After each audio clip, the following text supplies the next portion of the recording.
guidelines, which I'm going to share with all of you.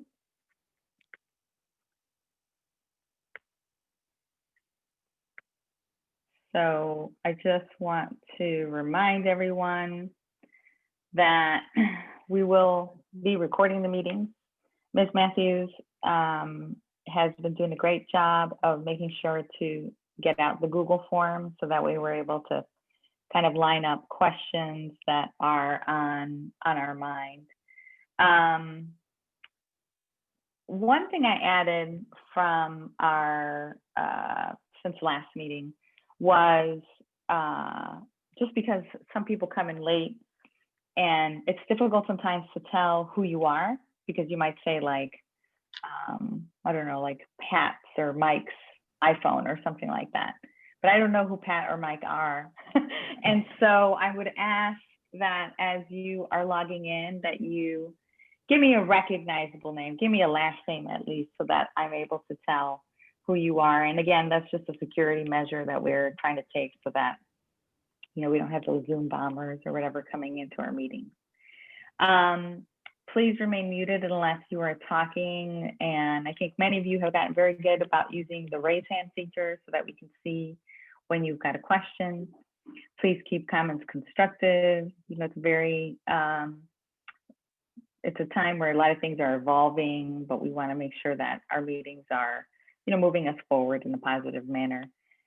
Again, many of you are using that raise hand feature, or you're using the thumbs up feature in reactions. Maybe you agree with something that somebody's saying, you want to let us know, so you get using that thumbs up feature. You can also just, you know, give me a thumbs up, especially when we're doing the vote.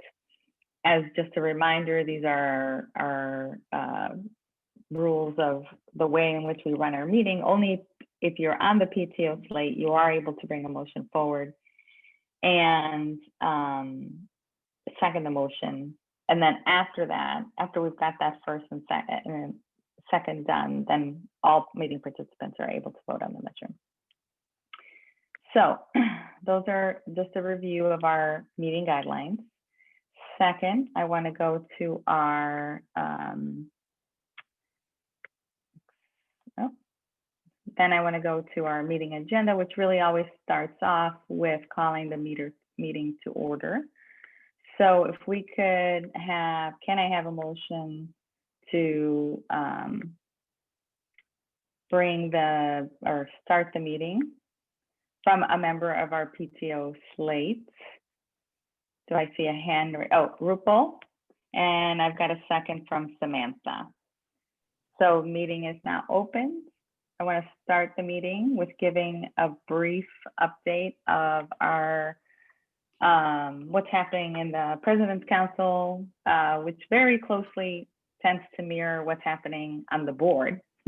We have a lot of the same discussions that happen at the board meetings at our President's Council meeting. So obviously the topic this week that brought the most conversation was really the conversation about metrics and about returning to the hybrid model. And we don't have you know, a final answer on when we'll return to hybrid. The district is providing a metric update every week on Monday, right? Hopefully you are all receiving that email. And they did want to dispel a couple rumors, so I just want to restate those here.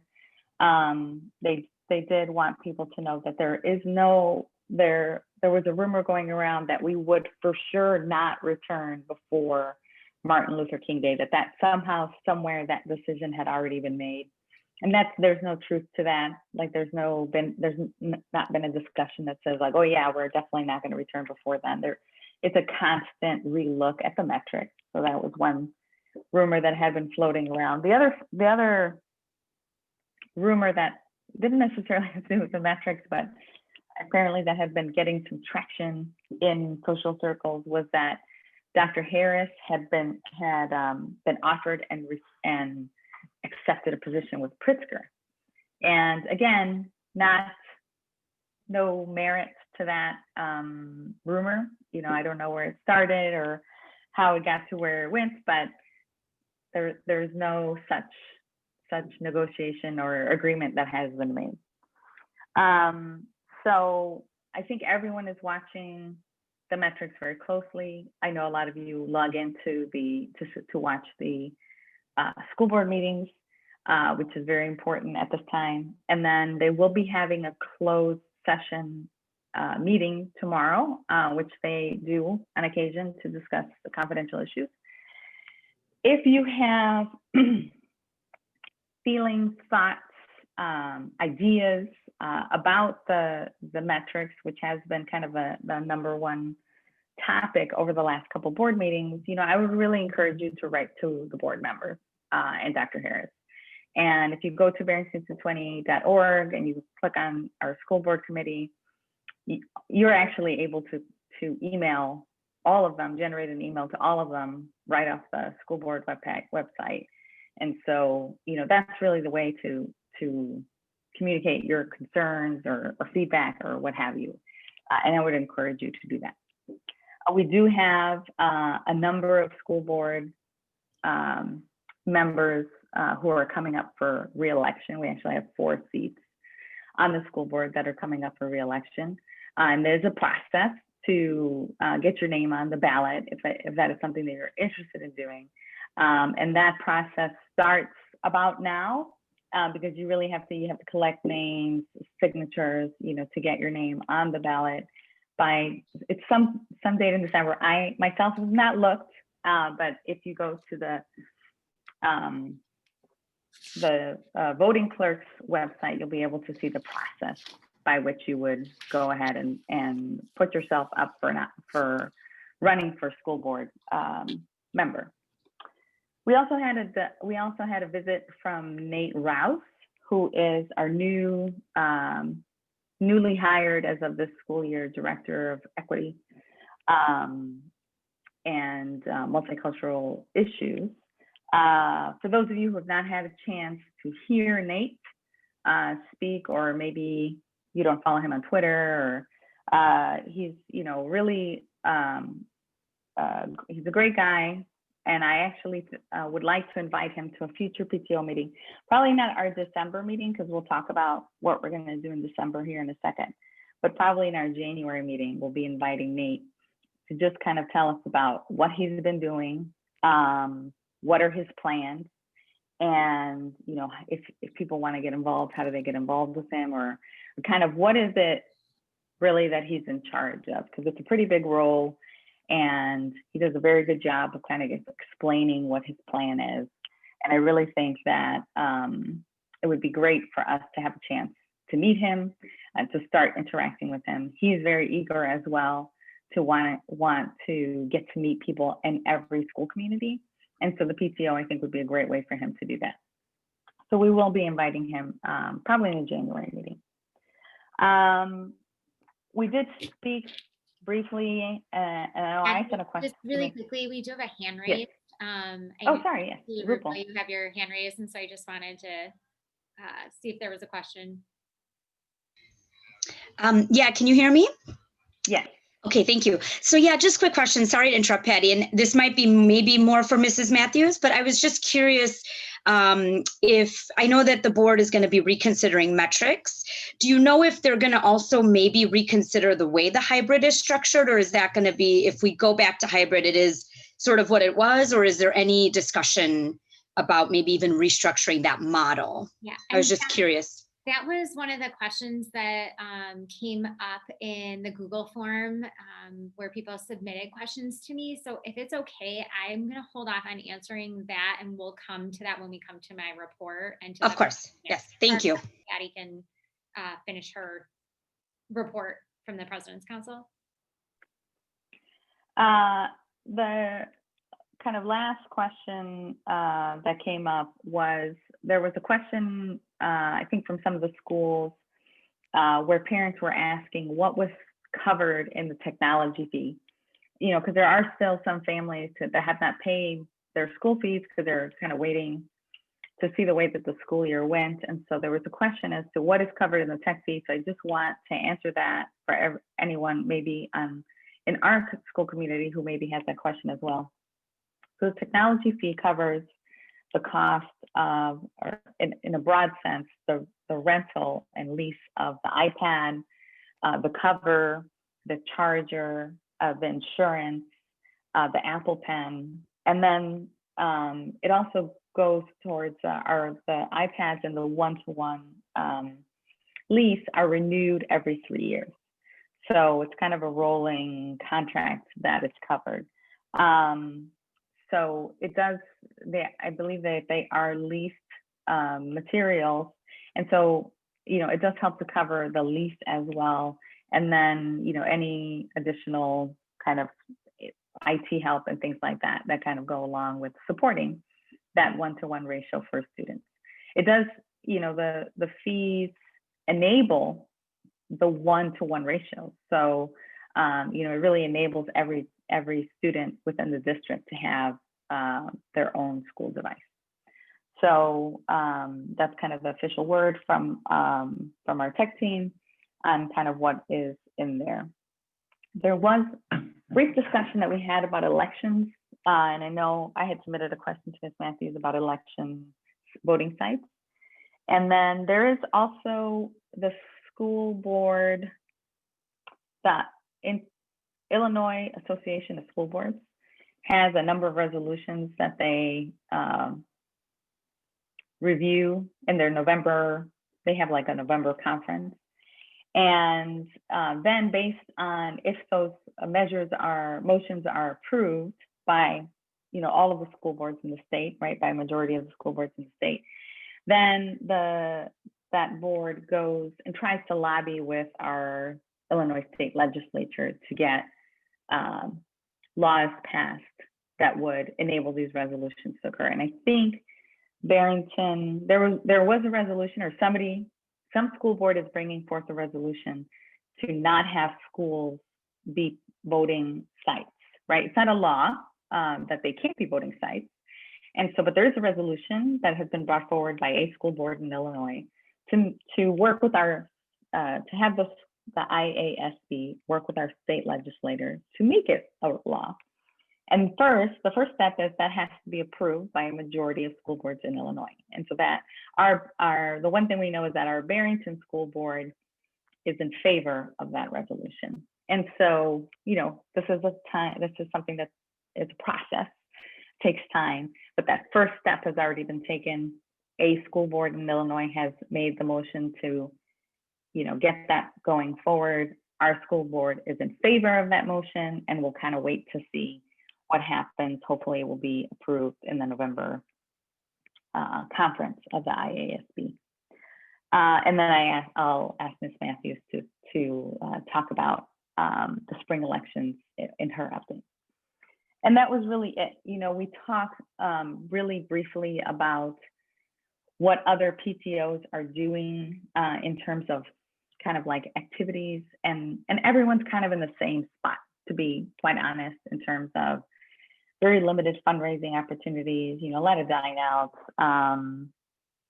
There was one school that did have like a drive-by in their parking lot. They had like a drive-by, a parking lot activity where they set up essentially crafts to go, like crafts in a bag that you could take with you for Halloween.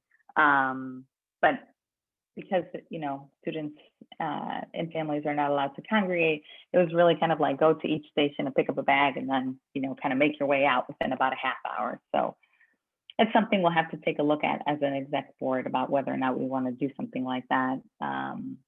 And, what do we see the benefit and cost of and things like that. And was really kind of the update from the President's Council. If there are no other questions about that, I'm going to go ahead and move over to Ms. Matthews' update. Okay, Ms. Matthews? Sure. So I'm going to just start with those two questions that were submitted to me.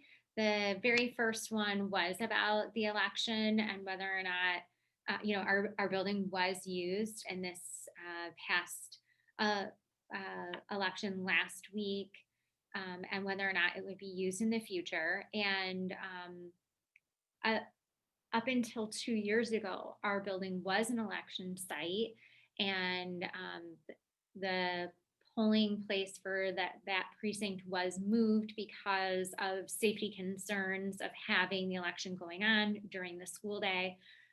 This year, Governor Pritzker did rule that schools were not to be in session on election day for the purpose of being able to safely use the schools, because they needed to spread out the precincts and the polling sites because of COVID-19. And so part of the reason that our building was once again used this past time is because school was not in session. And that was part of why schools across the state were closed, was so that they could expand the number of polling places and spread people out due to COVID-19. So I'm anticipating that we would not be utilized in the spring. As a result, we're trying to maintain that safety. I won't know until closer to the day if they want to try and use us again, but our district did express that the concern about that, and we have worked hard not to be utilized as a polling place when school is in session. There was one other school in the district that was also utilized on that day, on the election day, as a polling place as well. But it was more so, for election sites, we have a large parking lot. We have the handicap ramp and accessibility and whatnot. And so when they're looking at holding polling places, our particular site met their criteria. And so that's why they wanted to use it for this particular election. But I don't anticipate that we will be used in the spring. I'm not 100% sure, but that was one thing that we have stressed as a school district, is that safety concern. And that's why it had been moved out for the last 2 years. The other question that I received, and I know Rupal just asked this as well, was about the hybrid and, going back into hybrid, what does that look like? And, we'll have more information on Thursday about hybrid for next week. I know there was information that was sent out by the district yesterday that hopefully by Thursday it will be shared with the community, whether or not we would be coming back into the hybrid mode on Monday. And for the short term, I anticipate that if we do come back in hybrid, that we would be running that same schedule, but we have been hearing feedback from the community, specifically at the elementary level, a desire to make changes to the hybrid plan. And so that's something that, we're already taking a look at and discussing, and what are possible changes and what could be different models that we could use at the elementary level in terms of the hybrid. I don't anticipate that there would be, like I said, changes really quickly in the short term. That does take a lot of planning, and there's a lot of moving parts and pieces that are involved in that, but it definitely is part of the conversation that we're already having. I know it came up at the board meeting even last week, at us looking at the elementary hybrid structure and how else that could be arranged. So any other questions related to either of those topics? Ms. Matthews, Dr. Winkleman did say that, even though we've tried to work very closely with the village and the local government to not have Grove be a polling location, technically we're not actually able to refuse that request, right? Like we do try to work with them and have them understand what our concerns are about having different people in the building when students are in the school, but we don't legally have, and this is why that motion that I mentioned about the IASB kind of bringing forward, hopefully it does get passed, right? Because then that means the IASB will try to work with state legislators to get it to be a law, right? That we would not be using schools. Obviously, we're not the only school that has this concern, right?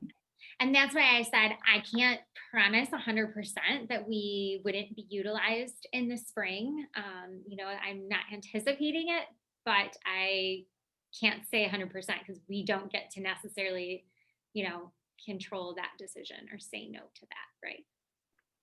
Yeah, and that was just a little nuance that I did not understand. And so I just wanted to bring that forward to kind of make sure everyone's on the same page. We had a lot of discussion. North Barrington is also a polling place. And so obviously for Grove and North Barrington, you know, this is a more urgent and critical concern. Yeah. I do see okay. the hand. Susie, did you have a Oh, question? Susie, go ahead. It's really more of a comment on the polling situation. As some of you know, I was a very vocal proponent to get the voting removed from our grade schools. And although a school cannot refuse to be a polling place because they're a public building, a district and a school board and a superintendent can have the school be closed that day if they just work it into their schedule. So only 2 schools were polling places, but if they're going to go back to having Grove and North Barrington be polling places, then it is put on our school board and our superintendent and our principals and whoever picks days off to pick that as a day off to keep our kids safe. And not because it's 2 schools instead of 10 schools or 8 schools, because it's what's best for the kids at the 2 schools, as well as the other schools. So I understand you can't say no, but there are things the district can do. And actually, there's one thing the district can do: not have the school be in session the day of an election. It's super simple. That's my comment. Thank you. And that is a decision for the district calendar committee. And there are members of administration as well as teachers and school board members that are on that committee. I will say, you know, for the past 2 years, we have not been a polling place. And so, it was not necessarily on the radar of that group this year and determining the calendar that it was going to be a concern, because the polling place had been moved out of Grove and both North Barrington. And the change came actually in the fall from Governor Pritzker on closing schools for the election last week because they wanted to use it as a polling place because of COVID. So yes, moving forward, it definitely can be a topic. I think that could be brought back to the calendar committee. But for the purposes of this year, it wasn't determined for us to be off because we weren't anticipating being a polling place. And we actually didn't receive notification that they were going to use us as a polling place until about 2 weeks before the election this year. So, it was really late notice in comparison to other years when, we maybe would have been able to, anticipate it earlier for the purpose of the calendar committee. So, go ahead, Susie. I see your hand raised Right. again. I just wanted to say, I understand this year. I guess my comment was more towards going forward, if they're going to consider bringing it back, because there are people that really went above and beyond in the community to get that removed for kids' safety's sake. And if it's going to change, I think the community again and the parents need to be aware of that with ample time to go back to bat for our kids, to not be in school when hundreds of people are coming in and out. That's all. Thank you. And honestly, it will, when you say, with ample time, it's dependent on when we're notified. Like I said, I only knew about 2 weeks in advance that we were going to be utilized this year. And at that point, we were already considered closed for that day. So. Just a couple of other quick things from me. We do have a virtual STEM club that is starting this week for our 3rd and 4th graders. And they are going to go through a rotation of a STEM club, and then it will be then moved to other grades to go through a rotation of being involved in STEM club. Also, choir is going to be starting the first week of December, and information will be sent out very shortly regarding 3rd, 4th, and 5th graders joining a virtual choir. And then we'll also have art club in the works. There will be information going out to families about a virtual art club that's going to be starting. And we have a group of 5th graders who initiated and proposed a 5th grade debate club that we are in the works of collaborating with them to get going. So there's a few things that are starting to pop in terms of clubs that we're going to be offering for students moving forward. And that really is is all that I have for you today. Susie, I still see your hand raised. Did you have another comment? No, I apparently don't know to turn it off. Oh, Oh, sorry. I can do that. Okay. There you go. Okay. Sorry, Miss Matthews, I missed. What was the fifth grade item, that there was a group of fifth grade students? Who have proposed or initiated a debate club, and Debate club.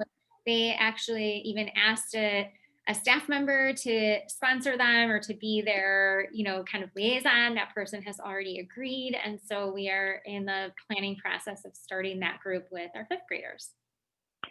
Ms. Matthews, I know one of the things in the fifth and fourth grade, I think it is, there is a, now I'm not gonna remember, where they like give plays or something like that, they present spoken The word. speech tournament. Thank you. Speech tournament. I was like trying to remember what it was because I've never been in it, or Yeah. kids have never been in it.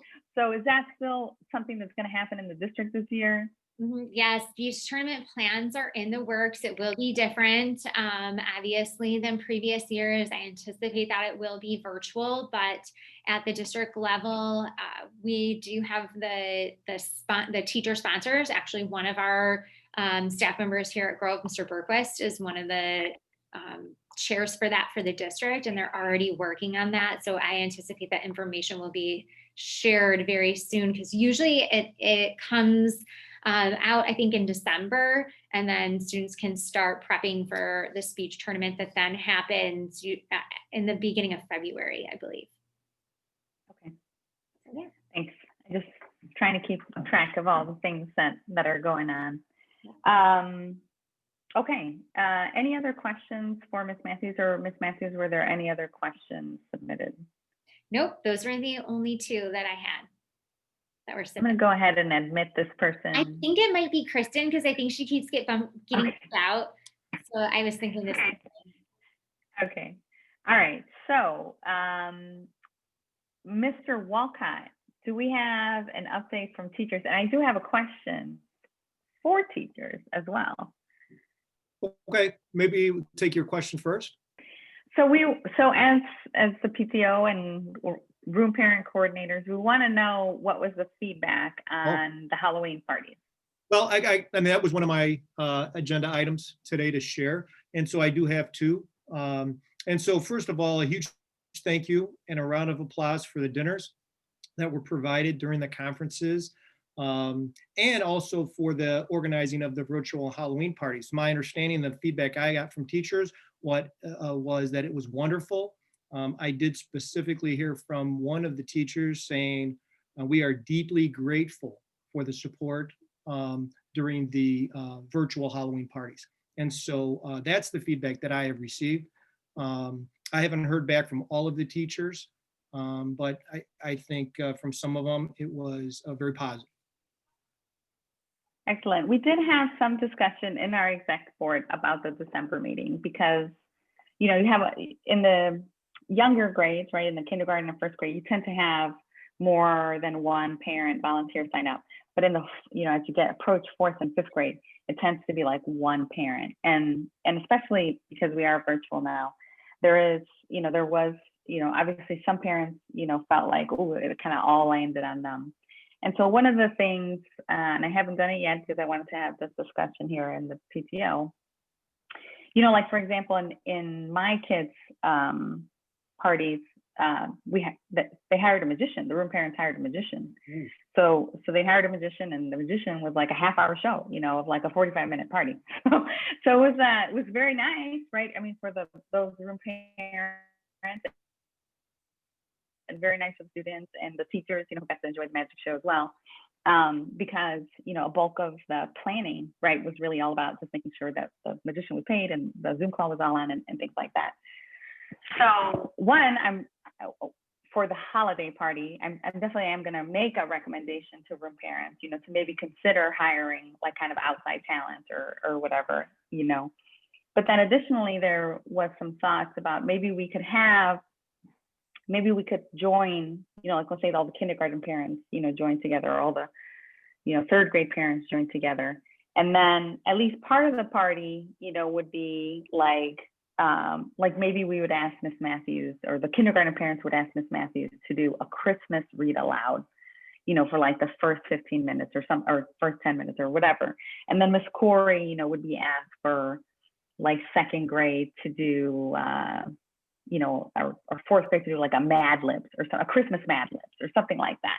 And so kind of at every level, at every grade level, we would be maybe asking a staff member to help us with part of the party. And again, that's just to relieve some of the planning, right? And some of those parents, especially in some of those grades where we really only have the one room parent. So one, we wanted to see if that was something that would be amenable to staff and teachers, probably really more so, not the classroom teachers, but maybe the special teachers, maybe the additional staff, maybe the office staff, maybe, we would get, Mr. Root or Mr. Boyer involved in something, or Miss Boyer would lead a sing along somewhere, would that, do you feel that that would be amenable? We can make those requests of those staff members. Yeah, I think it's something that we definitely can talk about. I mean, it sounds good to me right now. But it's, I definitely is something that I can take back to the teachers and get their feedback on. What I will say is, what I didn't receive is any negative feedback toward anything. And so just positive. However, I didn't specifically ask, how did the virtual Halloween parties go? And so I can also do that and have that update for next month. But the idea of combining and having other people doing presentations to the grade levels as a whole, I think that's workable. Good idea. And just a couple of things I want to chime in on that. I think if it's for something like the magician, let's say, and 3 classes, the 3 second grade classes join in and watch the magician, I think that sounds great.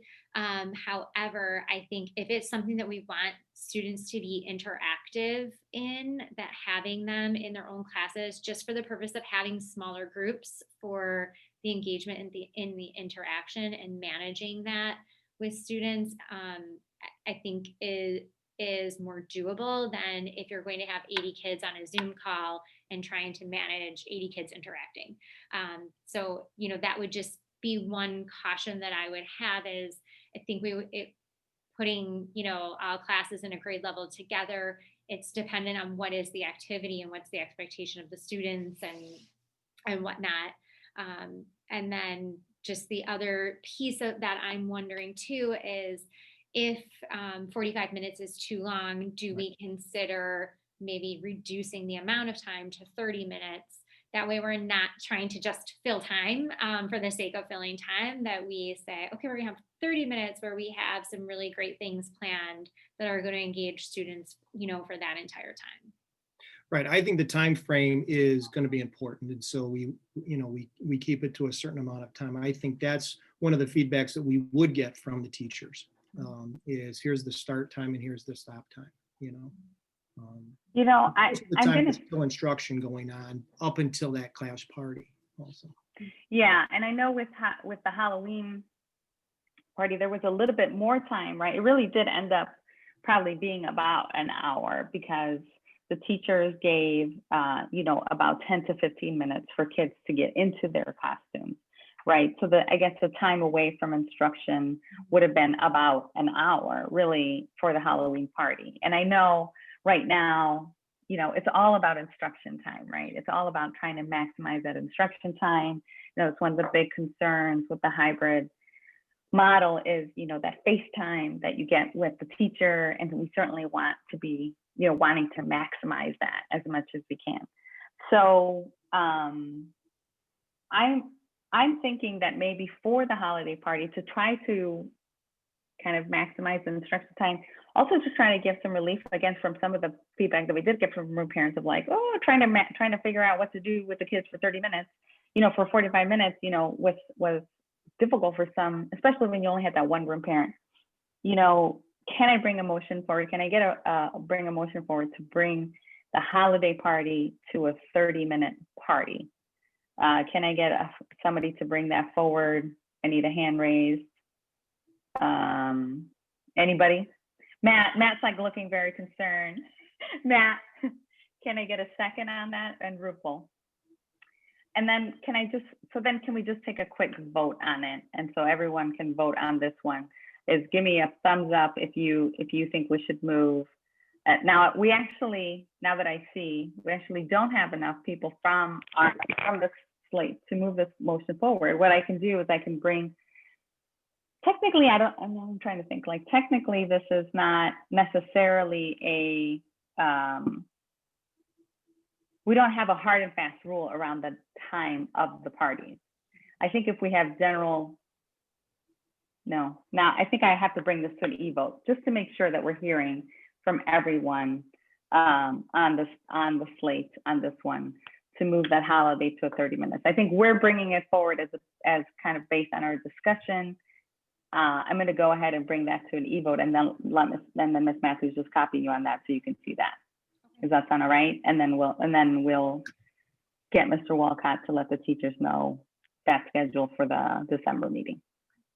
And then Very just good. my other thought would be, depending on where we are in terms of hybrid versus remote learning, I think will sort of dictate the date of the celebration, the winter celebration. So that would just be one thing that I want us to keep on our radar is, if we had anticipated that we were going to be in hybrid when we made the change to the Wednesday date of the 28th.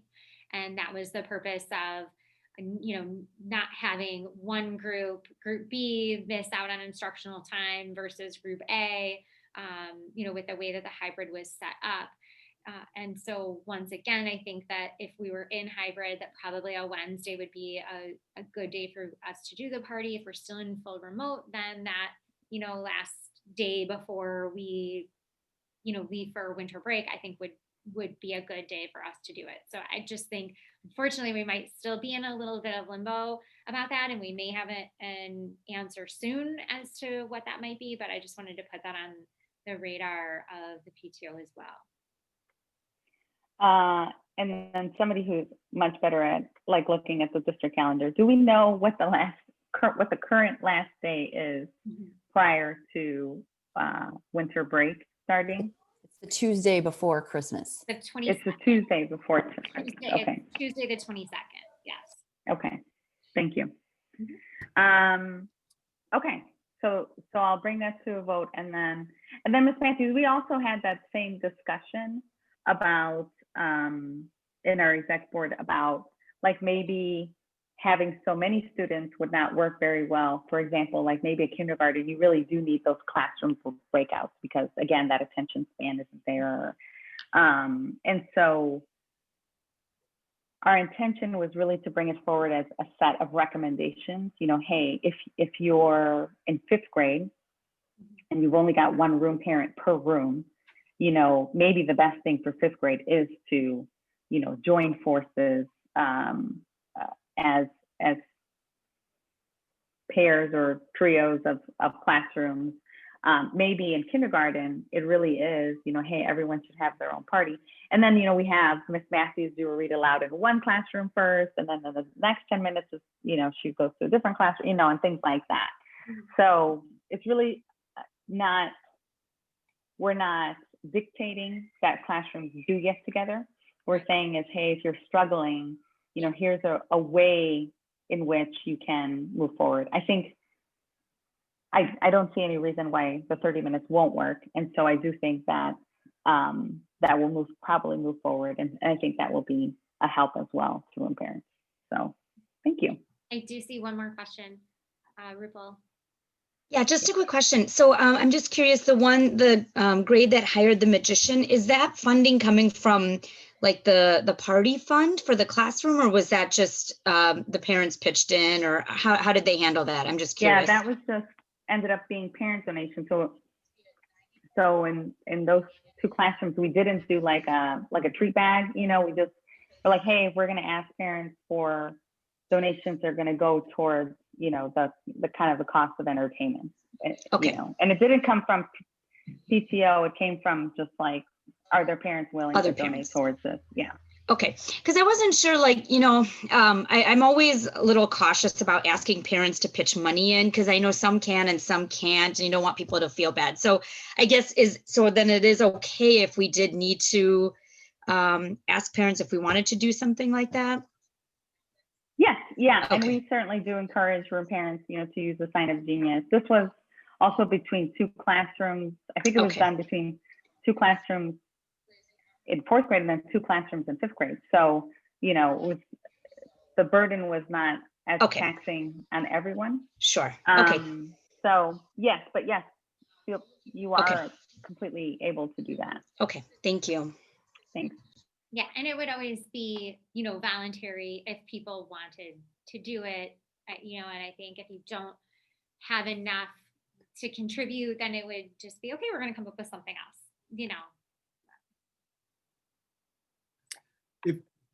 Just one more item. Yes. And I don't know if this is gonna open up the floodgates, but I did have one teacher that requested that I say hi to the PTO board for them. And so Mr. Berquist says hi to everybody. And that's it. Thank you. Yes, we did get some feedback directly from the teachers for the conference dinners, which is, was very much appreciated.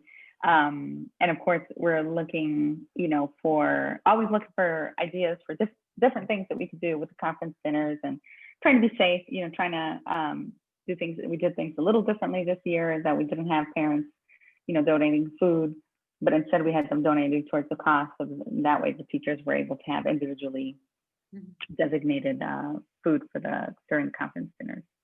I will say the snacks. And so, the individual snack, I mean, those lasted for, a couple of weeks, maybe maybe a whole week after when they were, the extras were put in the lounge. And so I know that a lot of teachers went in there, during specials or during breaks, and were able just to take a little bit of something to hold them over until, lunch or the end of the day. So that was very nice also. The snacks were a big hit. Yeah. Excellent feedback. Thank you so much for that. We really, really appreciate it. Want to know what works and what needs to be improved.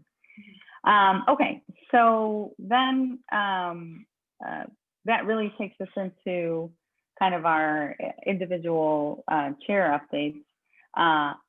Kristen, are you on? I can't tell if that's you that has logged on via phone there. Thanks, Ms. Corey. For yearbook, so we had asked everyone to submit their beginning of year, meet the teacher, any kind of beginning of the year type of activities by October 31st. And then for November, we have a separate request we're asking for, obviously, the Halloween pictures, either classroom or kids in their costume. And then also any students doing any kind of musical activities. So our curriculum theme will be music for November. So we're asking by the end of November, if your kids are playing a musical instrument, maybe your kids will join band or orchestra, or even if they haven't, they're just taking like piano lessons or, guitar lessons, whatever, or they're singing, to send those pictures into the Grove yearbook. We did have, and I'm not sure if Bree has gotten to this yet. We do have one request, Mr. Walker, if you could pass this on to the teachers. So if any of the teachers took pictures of their classes, maybe doing that bingo event during the math testing, or just took pictures of their classes out, wherever really, like whether it was in the gym or the multi-purpose room or outside, maybe during that first round, where we had a stretch of nice weather, and they were able to get a picture of multiple students, or their classroom outside or wherever on the campus. We would really appreciate those coming in to it's the Grove Ave yearbook@gmail.com with just the name of the teacher, the grade, and a little description of what was going on in the picture. We would really, really appreciate that if they could get those into us. Just one thing, if I can chime in too, Bree has already reached out to me about the Halloween photos that were submitted for the virtual parade. And so I'm making sure that she has access to all of those. That's so awesome. Thank you. Excellent. Okay, so that's, oh, and then maybe Ms. Matthews, I know we were really hoping to get school yearbook pictures done during that hybrid, and maybe we'll have this. I just want to keep it on the radar for like, hey, we really like to get that done before winter break. Just in talking with the picture company, they felt like as long as we did it by the end of February, that we would have, plenty of time for the yearbook, as long as we have the pictures. So, I think now it's a matter of, do we still try to attempt to do it if we are back in a hybrid, or just choose, a day and families come and sign up and we have a sign up and we do it, that way, which we certainly can coordinate that as well. So, I'm in the process of just talking about some specific days with them of, is there a day that we can say, if we're in hybrid mode, then we're going to do it in the hybrid. And if we're not, then we're going to put out for that specific date, a sign up for families to come in and take the pictures. And then we'll have to come up with a way to do the makeups as well. So really, I think at this point, it's going to be more of, here's going to be the date. We'll try to give families plenty of time to plan that, whether we're in hybrid or in person, that's going to be the date, and adjust accordingly. So. Yes, and I think that, one of the schools, I think, had, planned thinking that they were going to be in hybrid. And so they had planned like a Tuesday, Thursday day. And then when it ended up not being in hybrid, well, then they were just like, well, group A come on Tuesday and group B come on Thursday, right? Like that's, exactly. You were already planning on being at the school on those days. So, you might as well come in on those days. So, So thanks for keeping on the radar, and we'll be, looking for additional information on that. I think that's it for, Kristen has let me know that you can't unmute. This is the joy of, oh, here we go. The joy of Zoom.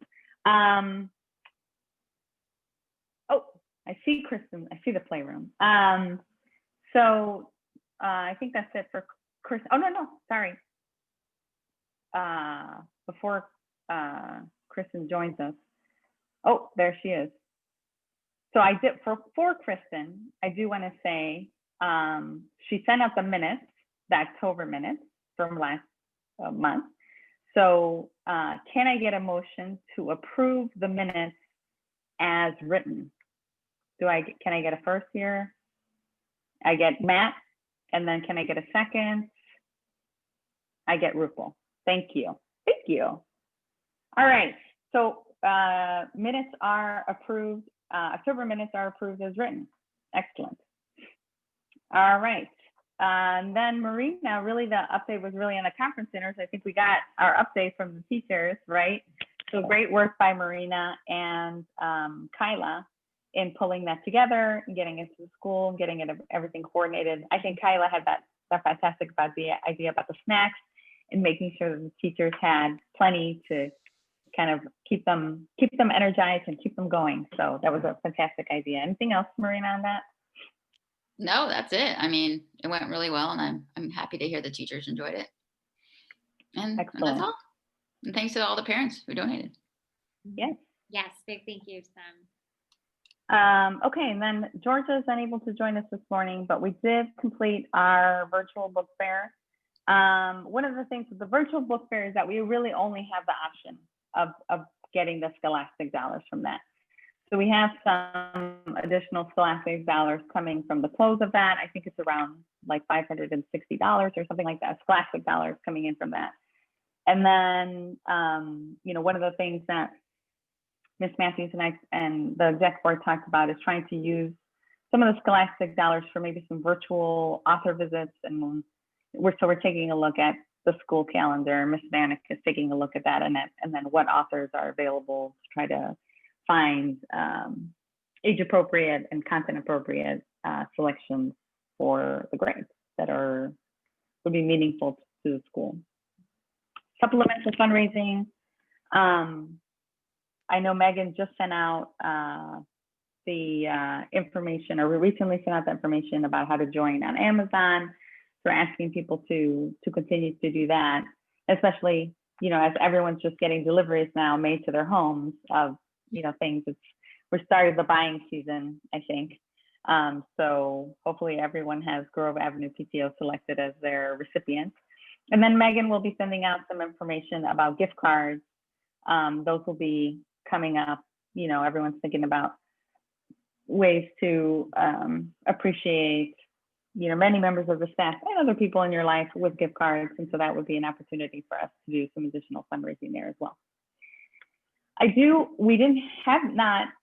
And normally when we're in person, we do a good job of showing our budget.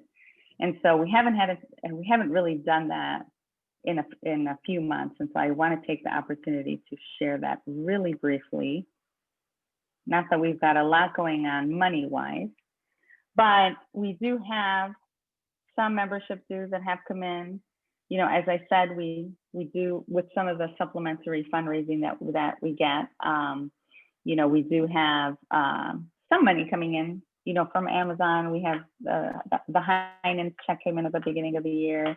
We actually had somebody pay for their yearbook, which is kind of awesome. Like, they just wrote a check and dropped it in the mail for us. And so we do have a little bit of funds coming in. We also have some expenses, right? We're still paying for the water cooler and the mobile units. We did renew our Scholastic, magazine subscriptions, which the teachers still use as part of their curriculum. And so thankfully, Vicki came in under budget there. Very smart. Thank you. We appreciate that. And then, we did spend a little bit of money, right, on the bingo event. I think the chairs did a very good job keeping those costs low. And then we had additional money come in for conference dinners, more so than what we spent. And so we have a little bit of overage there on hospitality, which we'll use for March hospitality needs as well. So I just want to show that because I want to thank everyone for continuing to be very generous with the PTO, but also trying to highlight that we are trying to keep our expenses low as well. And that's kind of one of the goals this year is to try to keep our expenses very, very targeted, right? Very strategic where we're spending our money. All right, and then in our coming from Mary, our second vice president, who can give us an update on community partnerships. Yeah, so we had a Subway last month, which we didn't have a great turnout there, but they were generous, actually matched what we raised. So we got $60 from that outing. And then we have, now we have Moretti's coming up next Monday. And this year they're great to offer both the Hoffman Estates and Barrington locations for that day. So I think that'll be good just for like where, our Grove families are located. So we did this to kind of go in with Monday Night Football. So hopefully that will, be a good benefit for us. And then for December, we have scheduled again with Kendra Scott, and that'll be Friday, December 4th. We're going to have a time that we can go in that evening from 5:30 to 7:30, and then we'll get 20% on our purchases. And then for the weekend following, we'll have an online code. So if you're not able to go into the store, we'll have a code that we can use then for Saturday and Sunday of that week that will also get the 20% to go to Grove. Excellent. Thank you so much for that. Mm-hmm. Again, we have such limited opportunities. So when we do have an opportunity and we do have a local place of business willing to partner with them, we really want to support them. They're supporting us. It's hopefully a win-win for both groups. Matt, do you have an update on Pax of Plenty? How the volunteer situation looking? Hello, everybody. It wasn't great last week because we just assumed it was election day. some of the parents and other people in the community that had signed up didn't show. It still got done. It just took a little longer, but they increased the number of people who can come to do this pre-packing from 8:30 to 9:30. And instead of 25 volunteers, they moved it to 30, thinking that maybe some people wouldn't show up. But if anybody does sign up and suddenly can't come, they've just asked that you go on to the sign up, pull yourself off. So if somebody else wanted to come, they would be able to then sign up if that opening is there. Awesome. Thanks, Matt, and thank you for also always repping us. So really appreciate that. Okay, and then just a question on the Moretti's Dine and Share. So it looks like it will be all day, but Moretti's doesn't open until 4. But again, really great win, I think, on getting both locations to participate. So thanks for that. And that's really it. I don't see our Be Strong folks on. I know we did have a question about the general, and again, we don't have enough people to vote on it. And either way, I think it would take a little while to kind of get re-coordinated. But the station and I think also the Prairie PTO meets at this time. I'll get the exact times for both Station and Prairie, the PTO presidents, to find out when, but I think it's like the second Tuesday of every month, right on top of our meeting. So I know myself, I have a lot of conflicts elsewhere in the month. I'm helping out my sister and my brother with e-learning of some of their kids. And so, I've obviously blocked these times that I've committed, for PTO. And we did have a brief discussion about it, right? We talked about, it's evening, a better time, and that's just harder for kids, for parents with younger kids and things like that. So we did have some discussion about this.